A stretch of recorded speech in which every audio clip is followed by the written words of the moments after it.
101 ESPN now presents What I Learned with Randy Karraker.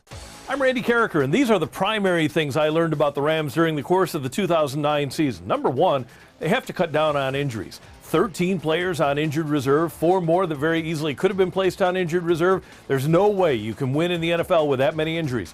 Whether it's the turf at the Dome, whether it's the way the players are prepared for the game, whether it's the way the players are prepared for the season by the strength and conditioning staff, they have to cut down on their injuries in 2010 if they hope to have a chance to even compete in the National Football League.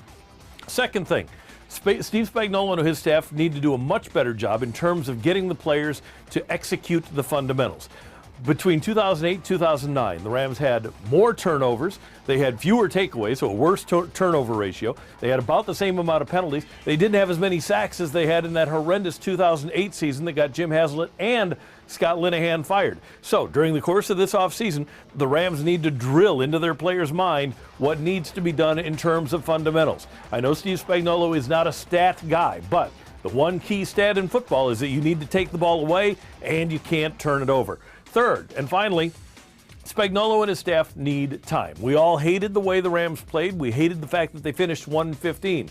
But the Rams are the 9th team to go 1-15 since the NFL expanded to a 16-game schedule in 1978. Of those 8 teams, 4, exactly half, were in the playoffs 2 years later. As a matter of fact, 2 years ago, the Miami Dolphins, not an exceptionally talented group, made the playoffs 1 year after going 1-15. So not all hope is lost. If Spagnuolo and his staff have it in them, then the Rams could and should be competitive again very quickly. I'm Randy Karraker. That's what I learned about the Rams in 2009. Hopefully, it'll get applied in 2010.